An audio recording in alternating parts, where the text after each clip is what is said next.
ठोसों का वर्गीकरण। ठोसों का वर्गीकरण ज्यामिति के आधार पर ठोसों को दो प्रकार से वर्गीकृत किया जाता है, क्रिस्टलीय ठोस, अक्रिस्टलीय ठोस। तो सबसे पहले लेते हैं ज्यामिति के आधार पर। इनमें निश्चित व अभिलाक्षणिक ज्यामिति होती है, जैसे NaCl। अगर NaCl की संरचना लें तो NaCl की संरचना कुछ इस प्रकार होती है, Na+Cl-, Na+Cl-, यानी NaCl Na+ और Cl- में टूटता है। तो इसको कुछ इस प्रकार लेते हैं, Na+Cl-, Na+Cl-।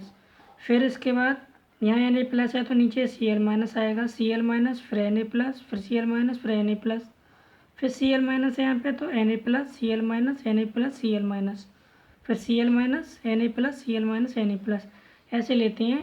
अगर यहाँ Na+ है तो Cl-, Cl- तो Na+, Cl-। फिर ऐसे ही देखते हैं Na+, Cl-, Cl-, Na+।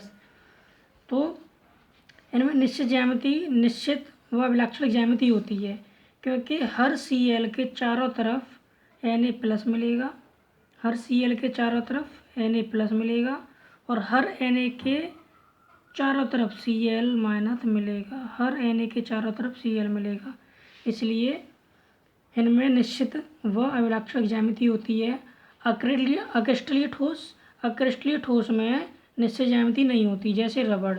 इसके जो पार्टिकल्स होते हैं अल्ट सल्ट लगे रहते हैं, इसलिए इनकी ज्यामिति निश्चित नहीं होती है।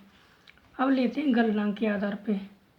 यह निश्चित ताप पर पिघलते हैं, यानी जो क्रिस्टलीय ठोस होते हैं इनका टेम्परेचर निश्चित होता है, जैसे 100 डिग्री सेंटीग्रेड ले लिया या उससे ऊपर 120 ले लिया, तो निश्चित ताप पर पिघलते हैं। अक्रिस्टलीय ठोस यह तापमान के परास पर धीरे धीरे नरम पड़ते हैं, ये निश्चित टेम्परेचर पर नहीं पिघलते। जैसे 100 और 200, 100 और 120 के बीच में नरम पड़ेंगे। जैसे देखा होगा, टायर को जलते हुए देखा होगा, कहीं जल रहा होता है, कहीं पिघल रहा होता है, कहीं धुआं दे रहा होता है, कहीं जल रहा होता है। विदलन, अब लेते हैं विदलन के गुण के आधार पे। तो विदलन इनका क्रिस्टलीय ठोसों का विदलन जो होता है स्पष्ट होता है। कैसे? धारदार औजार से काटने पर जनित सतह, जो नई सतह बनती है, वो चिकनी एवं सपाट होती है। जैसे पनीर को लो और उसे काटो किसी धारदार औजार से, तो चिकनी सपाट सतह जो मिलेगी, चिकनी और सपाट मिलेगी। अस्पष्ट अक्रिस्टलीय में आ जाओ तो अक्रिस्टलीय जो होता है इसमें अस्पष्ट विदलन होता है, नई जनित सतह खुरदरी होती है। यानी कि अक्रिस्टलीय ठोस जो होते हैं इनको काटने पर धारदार औजार से इनकी सतह जो मिलती है वो खुरदरी मिलती है। अब आती है बात प्रकृति, प्रकृति के आधार पे। तो प्रकृति जो होती है, क्रिस्टलीय ठोस की वास्तविक ठोस होते हैं ये, और ये आभासी ठोस होते हैं। क्योंकि क्रिस्टलीय ठोस की संरचना कुछ इस तरीके से होती है, एक निश्चित अवस्था में इनके पार्टिकल्स लगे होते हैं। जैसे एक दीवार को लो, एक दीवार को लेंगे तो चिनाई की अवस्था जो होती है तो वो एक वास्तविक ठोस कहलाती है, जबकि ईंटों का जो ढेर होता है वो आभासी ठोस में आ जाता है। अब आता है शीतलन वक्र। तो शीतलन वक्र में जो वास्तविक शीतलन वक्र में क्या है, क्रिस्टलीय ठोसों का जो वो होता है, इसका वक्र जो होता है वो असतत होता है, असतत वक्र, इसको लिख सकते हैं यहाँ पे, असतत वक्र।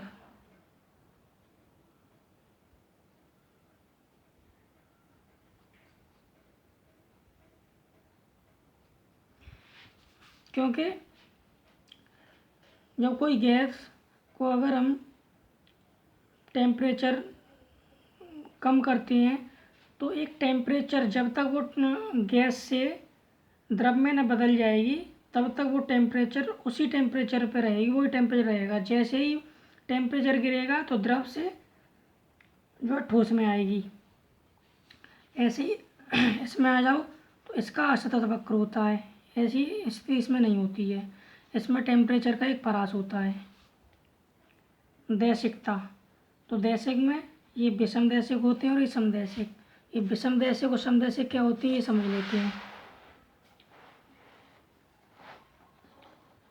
तो विषम दैशिक, यदि ठोस भिन्न भिन्न दिशाओं में भिन्न भिन्न भौतिक गुणधर्म प्रदर्शित करता है तो उसे विषम दैशिक कहा जाता है एवं गुण विषम दैशिकता कहलाता है। क्रिस्टलीय ठोस विषम दैशिक होते हैं। जैसे NaCl का उदाहरण लें तो Na+Cl- ले चुके हैं पहले। इसी में देखें तो एक डायरेक्शन से देखते हैं, पहली डायरेक्शन से तो Cl minus N A plus C L minus N A plus, और इधर N A plus C L minus N A plus C L minus, यानी अलग अलग आ रहा है। और इधर दूसरी डायरेक्शन यहाँ से देखें तो इधर सी एल माइनस ही है, दूसरी साइड एन ए प्लस है। इसलिए कैसे हैं, भिन्न भिन्न डायरेक्शन से देखने पर, भिन्न भिन्न दिशाओं से देखने पर इनके भौतिक गुणधर्म भिन्न भिन्न मिलते हैं, इसलिए इनको विषमदैशिक कहा जाता है। अब समदैशिक की बात आ जाए तो समदैशिक को समझते हैं। यदि ठोस सभी दिशाओं में एक समान गुणधर्म प्रदर्शित करता है तो उसे समदैशिक कहा जाता है। अक्रिस्टलीय ठोस समदैशिकता प्रदर्शित करते हैं। अब देखो, इनको अगर किसी भी डायरेक्शन से देखें तो हमें एक ही जैसे नज़र आएंगे। जैसे किसी स्कूल में सभी क्लास के बच्चों को एक साथ इकट्ठा कर दिया जाए, इंटरवल जो होता है उसमें देखें तो हम नहीं बता सकते कौन सा विद्यार्थी कौन सी क्लास का है, तो वही अवस्था होती है।